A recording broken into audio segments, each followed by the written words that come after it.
Very good morning. Welcome to Raj news బులెటిన్లో ముందుగా details చూద్దాం. చిత్తూరు జిల్లా గంగాధర నెల్లూరులో జరిగిన రా కదిలిరా కార్యక్రమంలో టీడీపీ అధినేత చంద్రబాబు పాల్గొన్నారు. ఈ నేపథ్యంలో నియోజకవర్గ ఇన్ఛార్జ్ థామస్ మట్టిలో పుట్టిన మాణిక్యమని ఎన్నికల్లో గెలిపించాలని కోరారు. అనంతరం ఎస్సీ సబ్ ప్లాన్ను జగన్ దోచేశారని, ఎస్సీలకు సంబంధించిన 27 పథకాలు తీసేశారని మండిపడ్డారు.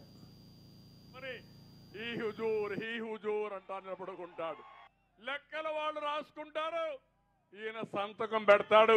కడాన టీ నీళ్లు కూడా ఇవ్వాలా ఈయనకు? అవునా కాదా మీరే చెప్పండి. ఇది సామాజిక న్యాయమా తమ్ముళ్ళు అని మిమ్మల్ని అడుగుతున్నా. ఏంటి గొప్పతనం అని అడుగుతున్నా. ఈయన్ని ట్రాన్స్ఫర్ చేశారు మొన్నే, ఇక్కడి నుంచి పార్లమెంటుకు ట్రాన్స్ఫర్ చేశారు. పార్లమెంట్ అభ్యర్థిని ఇక్కడికి ట్రాన్స్ఫర్ చేశారు. మళ్ళా లెక్కలు కుదరలా, మళ్ళా రీట్రాన్స్ఫర్లు చేశారు. నా నియోజకవర్గంలో దినానికి 200 టిప్పర్లు ఇసుక మొరం ఈ పాపాల పెద్దిరెడ్డి తమిళనాడుకు పంపిస్తున్నాడు. నేరం నా మీద పెట్టి నాకు సీట్ లేకుండా ఎగ్గొట్టారు. నిన్ను ఎంపీకి బొమ్మంటావంటే నీ ఎంపీ నాకొద్దు, నీ పెత్తందారి వ్యవస్థలో నేను పనిచేయలేను, బాయ్ బాయ్ అని. ఏపీ గవర్నర్కి ధన్యవాద తీర్మానంపై సీఎం జగన్ ప్రసంగించారు. ఈ నేపథ్యంలో ప్రతిపక్షాలు కావాలనే ప్రభుత్వంపై విమర్శలు చేస్తున్నాయని సీఎం మండిపడ్డారు. 5 ప్రజా బడ్జెట్లు ప్రవేశపెట్టామని తెలిపారు. కోవిడ్ కారణంగా ఆదాయం తగ్గి ఖర్చులు పెరిగాయన్నారు. స్టేట్స్ ఓన్ ట్యాక్స్ రెవెన్యూస్ 65%, 65,000 కోట్లు కలెక్ట్ చేసే పరిస్థితిలో ట్రాన్స్లేట్ చేస్తే అధ్యక్ష, రాష్ట్ర ప్రభుత్వం ఈ విభజన వల్ల నష్టపోయింది ఎంత అనంటే సంవత్సరానికి 13,000 కోట్ల రూపాయలు ఆదాయాల పరంగా మనం నష్టపోయిన పరిస్థితి క్లియర్గా కనిపిస్తూ ఉంటుంది. మన ఈ 5 సంవత్సరాలు అనంటే దాదాపుగా 1,30,000 కోట్లు మనకి అదనపు ఆదాయం చేతిలో ఉండిండు. ఈ అదనపు ఆదాయం 1,30,000 కోట్లు మన దగ్గర ఉండింటే మనం ఏమేమో చేసే అవకాశం మనకు కూడా ఎంతగానో వెసులుబాటు ఉండేది. కానీ ఆ వెసులుబాటు అన్యాయంగా మన దగ్గర నుంచి ఆ వెసులుబాటు తీసేయడమే కాకుండా కనీసం ప్రత్యేక హోదా అన్న అంశం అన్న కనీసం చట్టంలో అన్న కనీసం రాసిందంటే, కనీసం చట్టంలో అన్న కనీసం పెట్టుంటే రాష్ట్రాన్ని విడగొట్టేటప్పుడు కనీసం మనం కోర్టుకు పోయినా కానీ కనీసం తెచ్చుకునే అవకాశం ఉంది. రాష్ట్రాన్ని అడ్డగోలుగా విడగొట్టడమే కాకుండా దాన్ని ప్రత్యేక హోదాను కనీసం చట్టంలో కూడా చేర్చలేదు. దీని దెబ్బకు మన మీద ఆధారపడి ఉండే కేంద్ర ప్రభుత్వం కేంద్రంలో వస్తే తప్పనిచ్చి. గురువారం టీడీపీ అధినేత చంద్రబాబు నాయుడు ఢిల్లీకి వెళ్లనున్నట్లు, అనంతరం పవన్ కళ్యాణ్ సైతం ఢిల్లీకి వెళ్లే అవకాశం ఉన్నట్లు తెలుస్తోంది. అనంతరం బాబు పవన్ మరోసారి భేటీ కానున్నారని, చంద్రబాబు ఢిల్లీ పర్యటన తర్వాత బీజేపీతో పొత్తుపై క్లారిటీ వచ్చే అవకాశం ఉన్నట్లు తెలుస్తోంది.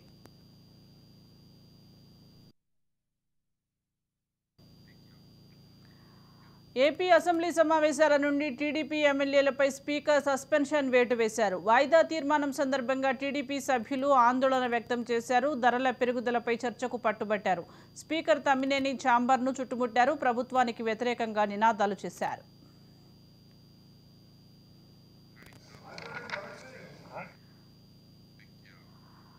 ఏపీ అసెంబ్లీ వద్ద తీవ్ర ఉద్రిక్త వాతావరణం నెలకొంది. చెల్లో అసెంబ్లీకి పిలుపునిచ్చిన సర్పంచులు అసెంబ్లీ సమావేశాలు ప్రారంభం కాగానే ఒక్కసారిగా అసెంబ్లీ ప్రాంగణంలోకి దూసుకువచ్చారు. గ్రామ పంచాయతీ నిధులు సచివాలయ కార్యదర్శులకు కాకుండా తమకే ఇవ్వాలని పెద్ద ఎత్తున నినాదాలు చేశారు. వెంటనే అప్రమత్తమైన పోలీసులు సర్పంచులను అడ్డుకున్నారు.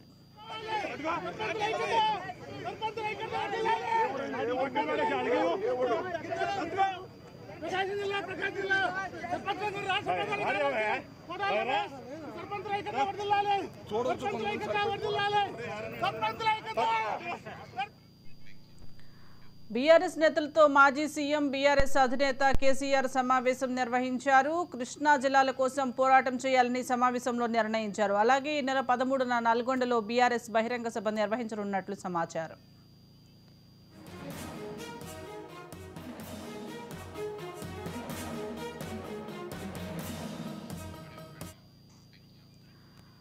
పల్నాడు జిల్లా తురుమేళ్లలో ఉద్రిక్తత నెలకొంది. అధికార పార్టీ నాయకులు విధ్వంసం సృష్టించారు. టీడీపీ నాయకులు కార్యకర్తల్ని లక్ష్యంగా చేసుకుని వారిపై కర్రలు రాళ్లతో దాడికి పాల్పడ్డారు. టీడీపీ కార్యకర్త గొల్లపూడి శ్రీనివాసరావును వైసీపీ శ్రేణులు ఆటోతో గుద్దించి కర్రలు రాడ్లతో దాడికి పాల్పడ్డారు. శ్రీనివాసరావు 2 కాళ్లను వైసీపీ వర్గీయులు విరగ్గొట్టారు. ఇవాళ నర్సావడిపట్నంలో రొంచెల్ల మండలం తురుమెళ్ల గ్రామంలో చాలా దారుణం జరిగింది. వైసీపీ కార్యకర్తలు తెలుగుదేశం పార్టీ సానుభూతి పరుడు మీద గోళ్లపూడి శ్రీనివాసరావు మీద మరి కర్రలతోటి రాడ్లతోటి దాడి చేసి మరి 2 కాళ్ళు విరగొట్టడం జరిగింది. ఇది చాలా దుర్మార్గమైన చర్య. దీనికి పూర్తి బాధ్యత గోపిరెడ్డి శ్రీనివాసరెడ్డి బాధ్యత వహించాలి. అదేవిధంగా ఎస్పీ గారు కూడా బాధ్యత వహించాలి. ఎందుకంటే ఎస్సీ కుటుంబం నుంచి రోజు పనికి వెళ్ళి కూలీనాలు చేసుకుని గోళ్లపూడి శ్రీనివాసరావుని ఈ విధంగా దారుణంగా మరి హత్యా ప్రయత్నం చేయడం అనేది చాలా దారుణం. మంగళగిరి నియోజకవర్గంలో నిజం గెలవాలి కార్యక్రమంలో పాల్గొన్నారు నారా భువనేశ్వరి. గన్నవరం విమానాశ్రయానికి చేరుకోవడంతో కృష్ణా జిల్లా నాయకులు కార్యకర్తలు భువనేశ్వరికి ఘన స్వాగతం పలికారు. అనంతరం దుగ్గిరాల గ్రామానికి చేరుకుని చంద్రబాబు అరెస్టుతో ప్రాణాలు కోల్పోయిన వ్యక్తుల కుటుంబాన్ని పరామర్శించారు.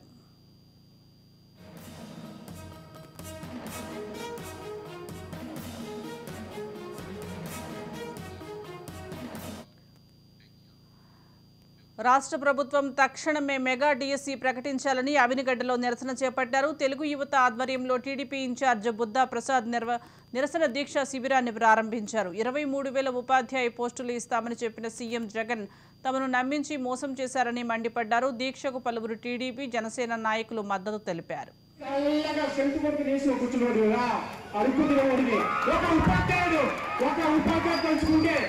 మట్టి నుంచి మట్టి పిసుకుంటూ నుంచి పొలంలో శారీరక కష్టం చేసి ఒక చెట్టు కింద కూర్చుని ఏమి తెలియదు ఒక నిరాశరాశులు ఒక గొప్ప ప్రయోజకులు చేయగలరు.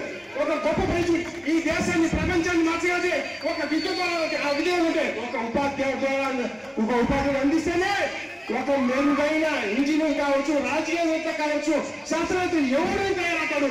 లేకపోతే ఉండరు. కాబట్టి అయ్యా జగన్మోహన్ రెడ్డి గారు,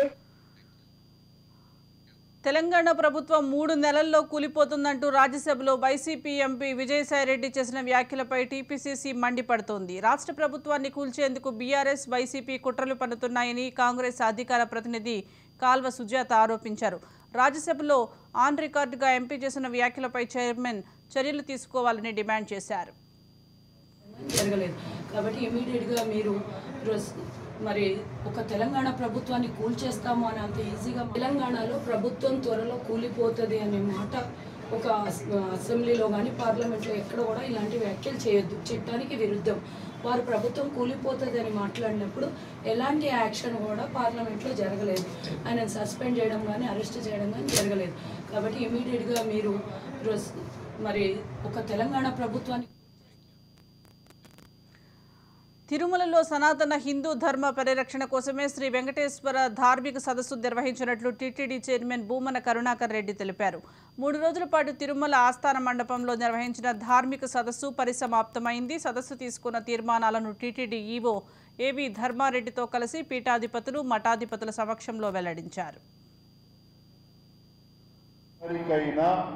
తిరుమల క్షేత్రం ఒక వేదికగా ఉండాలని, కనుక ఈ ధార్మిక క్షేత్రంలో ఓ ప్రాంగణాన్ని ఏర్పాటు చేసి చేరాలనుకున్నటువంటి ఇతర మతస్థులకు హైందవ సాంప్రదాయాల ప్రకారం సంప్రోక్షణ కార్యక్రమాన్ని నిర్వహించి వాళ్లను హిందువులుగా మార్చేటువంటి ప్రక్రియ, వాళ్ళు స్వచ్ఛందంగా ఈ మతాన్ని అంగీకరించి వచ్చినటువంటి వాళ్లకు ఈ సంప్రోక్షణ ప్రక్రియ చేసి. కృష్ణా జిల్లా పెడన టీడీపీ నేత బూరగడ్డ వేదవ్యాస సుడిగాలి పర్యటన చేపట్టారు. వచ్చే ఎన్నికల్లో గెలుపే లక్ష్యంగా వైసీపీ పాలనపై తీవ్ర విమర్శలు చేశారు. బంటుమిల్లిలో ప్రభుత్వ డిగ్రీ కళాశాలను పరిశీలించిన వేదవ్యాస కనీస వసతులు లేక విద్యార్థులు తీవ్ర అవస్థలు పడుతున్నారని మండిపడ్డారు. ఇది నేను గతంలో శాసనసభ్యుడిగా ఉండగా ఈ ప్రాంతం 60 గ్రామాల చుట్టుపక్కల విద్యార్థులకి సెంట్రల్ ప్లేసు, ఇక్కడ డిగ్రీ కాలేజ్ ఉండాలి. డిగ్రీ కాలేజ్ లేకపోతే చాలా ఇబ్బంది పడుతున్నారు. దూర తీరాలకు వెళ్ళవలసి వస్తుంది. ఆ రోజు బస్సు సౌకర్యాలు కూడా సరిగ్గా ఉండే కావు కనుక నేను ఇతర రాజ్యసభ మెంబర్ని ప్రభుత్వం నుంచి నిధులు తీసుకొచ్చి ఆ రోజుల్లోనే ₹1 కోటి పైన వెచ్చించి ఒక కార్పొరేట్ కాలేజ్ ఎలా ఉంటుందో. జనసేనలో చేరిన బాలశౌరిపై మంత్రి అంబటి రాంబాబు చేసిన వ్యాఖ్యలను జన సైనికులు ఖండించారు. అంబటి రాంబాబు చేష్టలు కోతికి ఎక్కువ కొండముచ్చుకు తక్కువని బాలశౌరి జంపింగ్ జపాంగ్ అయితే పేర్ని నాని నువ్వు ఏ పార్టీ నుంచి వచ్చారని అంబటిని జనశ్రేణులు ప్రశ్నించారు. తక్కువలా ఉంటాడు వాడు, మాట్లాడుతున్నాడు ఇవాళ ఇష్టం వచ్చినట్టు, నోటుకు వచ్చినట్టు. సాటి నాయకుడిని మాట్లాడుతున్నా గౌరవిత్వం రా, నువ్వు ఈ రోజున నాయకుడు ఎలా అవుతావు? నీకు అక్కడ అయిపోయింది సీను. నువ్వు ఎన్నిసార్లు నిలబడ్డావో, ఎన్నిసార్లు గెలిచావో ఒకసారి చూసి కనుక తిరిగి. నువ్వు అరగంట పావుగంట గాడమని స్టేట్ అంతా తెలుసు. కనుక నోరు దగ్గరేటు మాట్లాడితే మంచిది. అందులో అసలు నీ పాత్ర ఏమన్నా ఉందా? చేసిందంతానేమో ఎంపీగా వల్లభనేని బాలశౌరి గారు కీర్తి నువ్వు తెచ్చుకుంటున్నావు. నువ్వు కట్టింది ఏంటి? నువ్వు సౌత్ గ్రాయన్, నార్త్ గ్రాయన్ కట్టావు. ఇది బందర్ పోర్టుకి మొదటి నుంచి ఉన్నాయే ఆ కెరటాల తాకిడిని నిరోధించడానికి ఉన్న నిర్మాణాలు. అవి కాలక్రమంలో పోర్టులు కార్యకలాపాలు. ఎంసెట్ 2024కు సంబంధించి షెడ్యూల్ను తెలంగాణ ఉన్నత విద్యామండలి విడుదల చేసింది. ఫిబ్రవరి 21వ తేదీన నోటిఫికేషన్ విడుదలవుతుంది. ఫిబ్రవరి 26 నుంచి ఆన్లైన్ అప్లికేషన్స్ స్వీకరించనున్నారు. ఆన్లైన్ అప్లికేషన్ స్వీకరణకు చివరి తేదీ ఏప్రిల్ 6గా నిర్ణయించారు. మే 9వ తేదీ నుండి 12 వరకు ఎంసెట్ జరగనుంది. ఇంటర్ పూర్తి సిలబస్తో ఎంట్రన్స్ ఉన్నట్లు తెలంగాణ ఉన్నత విద్యామండలి తెలిపింది.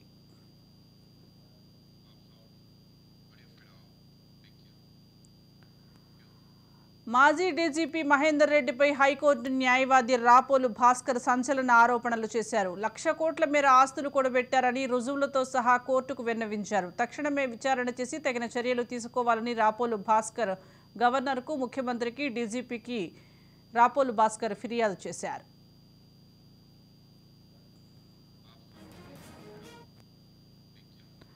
పార్లమెంట్ ఎన్నికల వేళ బీఆర్ఎస్కు బిగ్ షాక్ తగిలింది. పెద్దపల్లి సిట్టింగ్ ఎంపీ వెంకటేష్ నేత గులాబీ పార్టీకి గుడ్ బై చెప్పారు. బీఆర్ఎస్కు రాజీనామా చేసిన వెంకటేష్ నేత కాంగ్రెస్ గూటికి చేరారు. సీఎం రేవంత్ రెడ్డితో కలిసి ఢిల్లీలో కాంగ్రెస్ తీర్థం పుచ్చుకున్నారు. ఈ మేరకు సీఎం రేవంత్ రెడ్డితో కలిసి వెంకటేష్ నేత AICC general secretary KC Venugopal ఇంటికి వెళ్లారు. కేసీ వేణుగోపాల్ సమక్షంలో బీఆర్ఎస్ ఎంపీ కాంగ్రెస్ పార్టీలో చేరారు.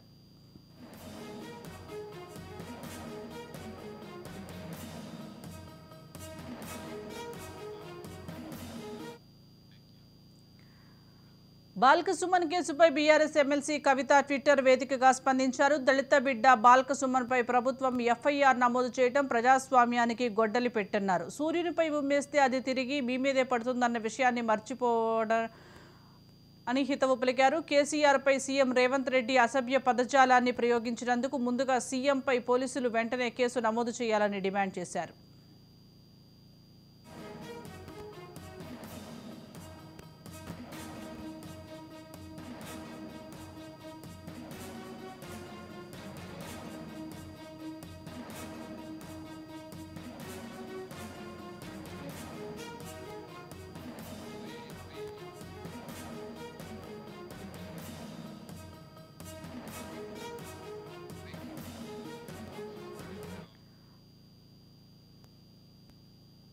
శాఖలో మరో కీలక పరిణామం చోటు చేసుకుంది. Miyapur police station CI Prem కుమార్ను Cyberabad police commissioner Avinash Mahanti suspend చేశారు. ఓ మహిళతో అమర్యాదకరంగా ప్రవర్తించడంతో ఆయనపై సస్పెన్షన్ వేటు వేశారు. ఆమె భర్తపై ఫిర్యాదు చేసేందుకు స్టేషన్కు రాగా సీఐ ప్రేమ్ కుమార్ అసభ్యకరంగా ప్రవర్తించాడు. ఈ విషయంపై పోలీసు ఉన్నతాధికారులకు బాధితురాలు ఫిర్యాదు చేయడంతో విచారణ జరిపి ప్రేమ్ కుమార్ను సస్పెండ్ చేసి సిపి ఆదేశాలు జారీ చేశారు.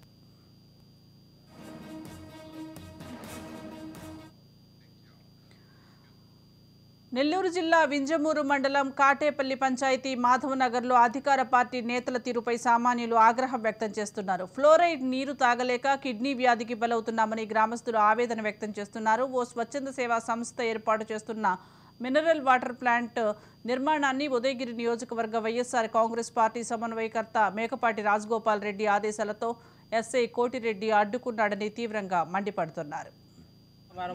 2-3 కిలోమీటర్ల దూరంలో పోయి మేము తెచ్చుకోలేము, అందరు కావాలన్నారు ఆడవాళ్ళు కూడా. తర్వాత వద్దు మీరు మాది కొల్లేంది ఈడ మా స్కూల్ దగ్గరికి వచ్చేది, మేము ఉంచుకున్నాము స్థలము అంటున్నారు సార్. వాళ్ళు మేము ఉంచుకున్నాము, మీరు ఎక్కడ వద్దు మీరు మా వంక ఉంది సార్, మాధవ్ నగర్ అవతల వంక ఉంది, ఆ వంక అవతల పోయి కట్టుకోండి మీరు మాదిగోళ్ళు. మీరు రోడ్డు దాటి యువతలకు రావద్దు అంటారు సార్. రాను రోజుల్లో మా పిల్లల్ని కూడా స్కూల్లోకి రానిచ్చేటట్లేరు సార్ వాళ్ళు. కావాలని ఖచ్చితంగా స్కూల్ కట్టింది మాదిగ మొలబంటి ఎర్రగొండయ్య గారు. ఈ మాధవనగర్ గ్రామానికి వచ్చింది కూడా మాదిగ మొలబంటి ఎర్రగొండయ్య గారే సార్. ఆయన వచ్చి వాళ్ళ ఇంట్లో 5 సంవత్సరాలు బడిపించుకొని. సీఎం రేవంత్ పై కేటీఆర్ బాల్కసుమన్ చేసిన వ్యాఖ్యలను ఓయూ స్టూడెంట్స్ తీవ్రంగా ఖండించారు. ఓయూలో కేటీఆర్ దిష్టి బొమ్మను దహనం చేశారు. ఎన్నికల్లో బీఆర్ఎస్ను ప్రజలు ఓడించినా వారికి బుద్ధి రాలేదన్నారు. అధికారంలో ఉన్నప్పుడు అహంకారంతో రెచ్చిపోయారని, అదే అహంకారంతో మళ్లీ మాట్లాడుతున్నారని విమర్శించారు.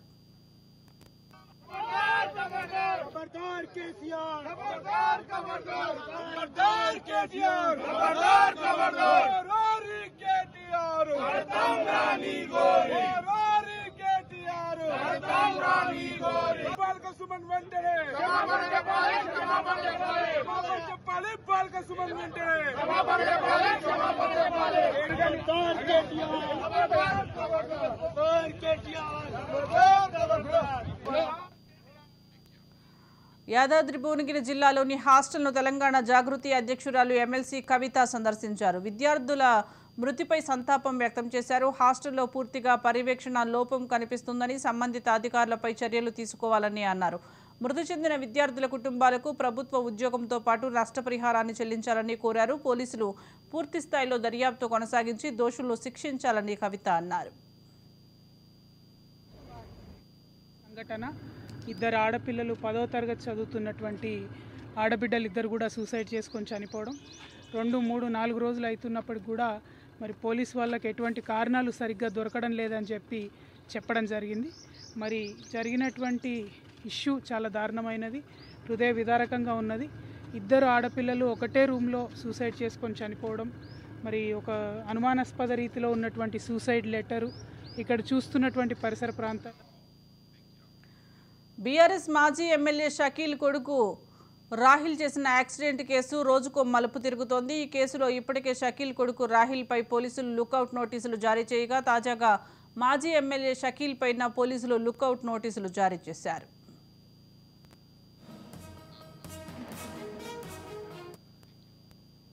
అనకాపల్లి జిల్లా గోలగాం పంచాయతీ సెక్రటరీ కన్నబాబు లంచం తీసుకుంటూ రెడ్ హ్యాండెడ్గా ఏసీబీ అధికారులకు పట్టుబడ్డారు. ఇంటి పన్ను మార్చాలంటూ ఓ వ్యక్తి కన్నబాబును సంప్రదించగా 7,000 రూపాయలు లంచం డిమాండ్ చేశాడు. దీంతో బాధితుడు ఏసీబీని సంప్రదించాడు. అనంతరం నిఘా పెట్టిన అధికారులు రెడ్ హ్యాండెడ్గా పట్టుకుని రిమాండ్కు తరలించారు.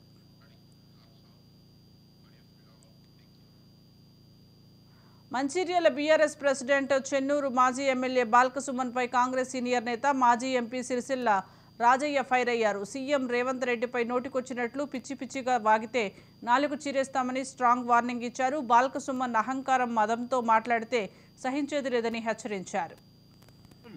ఎక్కడికి దొరికితే అక్కడికి మాట్లాడుతున్నావు, ఏం బుద్ధి లేదా, చదువుకోలేదా, జ్ఞానం లేదా? ఒక సభల ఈ రాష్ట్ర ముఖ్యమంత్రి రేవంత్ రెడ్డి గారిని, ఒక జాతీయ పార్టీకి అధ్యక్షుడైన రేవంత్ రెడ్డి గారిని నోటికొచ్చిన మాట్లాడడం నీ నాలుక మందం, నాలుక చీర్స్తాం కొడుక. ఏమనుకుంటున్నావు? ఈ తెలంగాణ రాష్ట్రాన్ని తెచ్చింది కాంగ్రెస్ పార్టీ. మేం పార్లమెంట్ నుండి కొట్లాడి తెచ్చినాం, బిల్లు పెట్టించినాం. నీకు ప్రభుభక్తి కావాలనుకుంటే కేసీఆర్ బూట్లు నాకు, కేటీఆర్ పాదాలు నాకు, వాళ్ళు మెచ్చుకుంటారు. అట్ట కూడా మెచ్చుకోకపోతే నేను ఫోన్ చేసి చెప్తా వాడిని మెచ్చుకోమని. ఏం మాట్లాడుతావు? ఎక్కడికి పెడితే అక్కడికి మాట్లాడడం మంచి పద్ధతి కాదు. మహబూబాబాద్ జిల్లాలో బాల్కసుమన్కు వ్యతిరేకంగా కాంగ్రెస్ నేతలు ఆందోళన చేశారు. రేవంత్ రెడ్డిపై అనుచిత వ్యాఖ్యలు నిరసిస్తూ ర్యాలీ నిర్వహించారు. సుమన్ దిష్టిబొమ్మను దగ్ధం చేశారు. బాల్కసుమన్పై పోలీసులకు ఫిర్యాదు చేసి తగిన చర్యలు తీసుకోవాలని కాంగ్రెస్ నాయకులు డిమాండ్ చేశారు.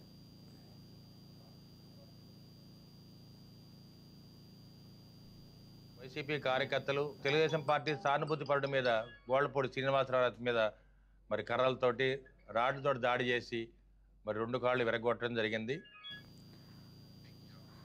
సైబర్ నేరగాళ్ల అడ్డమైన పనులకు అడ్డు అదుపు లేకుండా పోతుంది. ఫేస్బుక్, వాట్సాప్ వంటి సోషల్ మీడియా పేజీలను హ్యాక్ చేస్తూ డబ్బులు దండుకుంటున్నారు.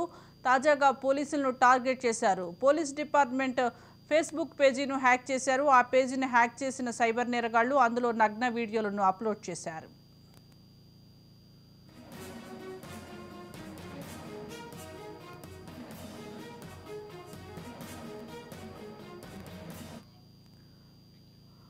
ములుగు జిల్లాలోని మేడారం జాతరలో మావోయిస్టుల లేఖ కలకలం రేపుతోంది. జేఎండబ్ల్యూపీ డివిజన్ కమిటీ కార్యదర్శి వెంకటేష్ పేరిట మావోయిస్టులు లేఖను విడుదల చేశారు. పలు డిమాండ్లను మావోయిస్టులు లేఖ ద్వారా ప్రకటించారు. మేడారం సమ్మక్క సారక్క జాతరను పూర్తిగా ఆదివాసీ ఆచార సాంప్రదాయాలతో నిర్వహించాలని, కేవలం బెల్లం తప్ప ఏది భక్తులకు వితరణ చేయవద్దని మావోయిస్టులు లేఖలో పేర్కొన్నారు.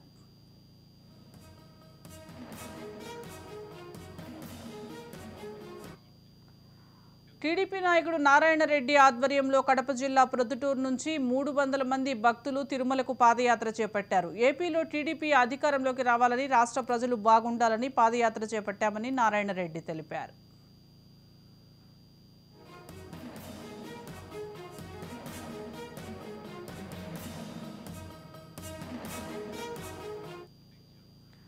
తిరుమల శ్రీవారిని హిమాచల్ ప్రదేశ్ మాజీ సీఎం జయరాం ఠాకూర్, సినీ ప్రముఖులు దర్శించుకున్నారు. ఘన స్వాగతం పలికిన ఆలయ అధికారులు, వేద పండితులు వేదాశీర్వచనం అందించే శ్రీవారి తీర్థ ప్రసాదాలు అందజేశారు.